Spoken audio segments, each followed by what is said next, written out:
udah ngebayar saksi buat muter balikin fakta yang ada.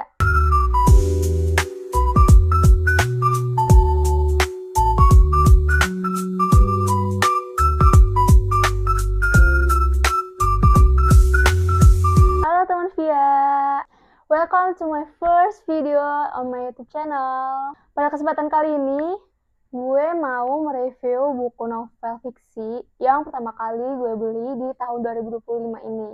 Judulnya, Teruslah Bodoh Jangan Pintar, karya dari Terelie. FYI, baru-baru ini emang gue lagi suka mengulik-ngulik tentang buku fiksi. Dan biasanya gue lebih suka baca buku non-fiksi kayak pengembangan diri, seperti Psychology of Money, The Alpha Girls Guide, Bicara Itu Ada Seninya, dan sebagainya. Nah, biasanya kalau yang berbau cerita, gue lebih suka buat nonton atau mendengarkan.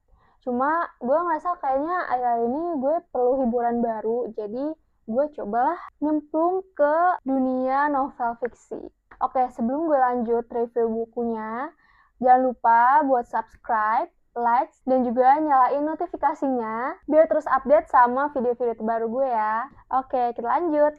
Nah, ceritanya dalam buku ini dikisahkan ada 5 kumpulan aktivis lingkungan yang beranggotakan 5 orang, yaitu ada Setya, Mulia, Dandi, Musri, dan juga si penulis yang sedang memperjuangkan hak rakyat yang menjadi korban dari salah satu perusahaan tambang ternama dalam negeri, yaitu PT Semesta Minerals and Mining, melalui adanya sidang dengar pendapat yang sifatnya tertutup. Nah, dalam persidangan ini, para aktivis bertindak sebagai pihak penggugat dan PT Semesta Minerals and Mining sebagai pihak tergugat. Nah, orang yang mewakili dari PT Semesta Minerals and Mining ini adalah seorang advokat ternama. Dia adalah seorang advokat yang udah terkenal dalam memenangkan berbagai kasus, seperti kasus tindak pidana korupsi, kasus penggunaan narkotika, dan juga kasus skandal-skandal pesohor terkenal lainnya. Selain itu, advokat ini juga dikenal memiliki banyak bisnis dan gaya hidupnya yang mentereng. Advokat ini bernama Hotma Cornelius. Selain dari pihak tergugat dan juga penggugat, persidangan ini beranggotakan 7 anggota komite dari berbagai latar belakang yang berbeda. Dan salah satunya adalah hakim yang memimpin dari persidangan tersebut. Terus kenapa sih pada akhirnya sidang dengar pendapat yang sifatnya tertutup ini diadain?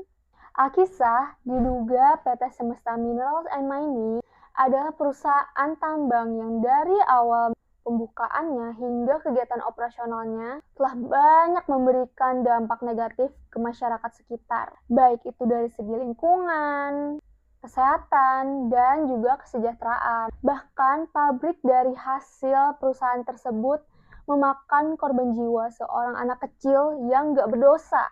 Nah, nantinya hasil dari persidangan ini akan menentukan apakah perusahaan PT Semesta Minerals and Mining terbukti melanggar peraturan yang telah menyebabkan banyak kerugian di masyarakat melalui hasil voting suara dari anggota komite. Dan keberlangsungan proyek-proyeknya juga ditentuin dari hasil sidang ini. Serunya dari buku ini adalah saat berjalannya persidangan. Jadi itu ada berbagai macam saksi yang digait dari pihak penggugat maupun juga tergugat yang menjadi salah satu bukti yang dibawa dalam persidangan. Yang bikin gue tercengang adalah ada salah satu saksi yang sebenarnya tuh dia tahu fakta yang ada kalau perusahaan ini tuh kasih dampak negatif ke masyarakat sekitar, tapi dia malah ada di pihak tergugat alias PT Semesta Minerals and Mining. Dan ternyata betapa liciknya pihak tergugat yang udah ngebayar saksi buat muter balikin fakta yang ada. Kayak gue gak habis pikir aja sih, emangnya di dunia yang asli ini tuh ada ya yang kayak gitu?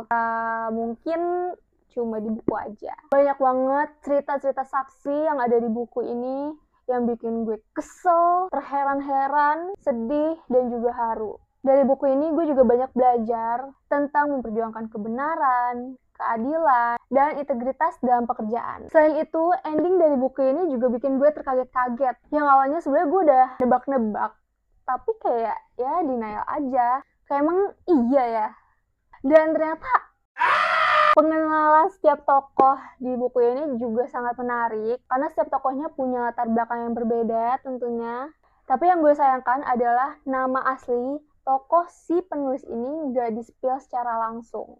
Mungkin ya, karena diceritakan di dalam buku ini, si penulis ini adalah ya seorang penulis yang emang menutupi identitas dirinya. Jadilah tokoh si penulis ini ya tetap dipanggilnya si penulis, buat ngejaga citra tokoh tersebut. Nah, first impression gue ada dari judul bukunya, yaitu Teruslah Bodoh Jangan Pintar. Ya menurut gue ini cukup menarik sih, karena gue pikir ya ini suatu satir gitu ya, untuk ya pura-pura nggak tahu menau aja apa yang terjadi di sekitar. Tapi setelah gue baca buku ini, kayaknya maknanya kurang tepat sih. Selain itu, dari gambar cover depannya ini, terlihat seperti bayangan orang yang ditutup matanya dan juga ditutup mulutnya. Yang berartikan kalau terdapat pembungkaman kebenaran. Dan untuk cover belakangnya, di sini ada tangan-tangan serigala yang ujungnya ini kaki domba, yang mengartikan bahwa persidangan ini berisikan serigala-serigala berbulu domba.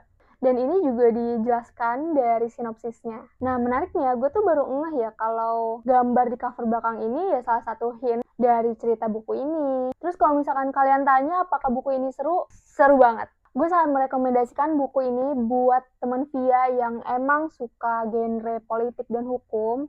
Selain itu, menurut gue juga ini cocok buat kalian yang suka genre misteri.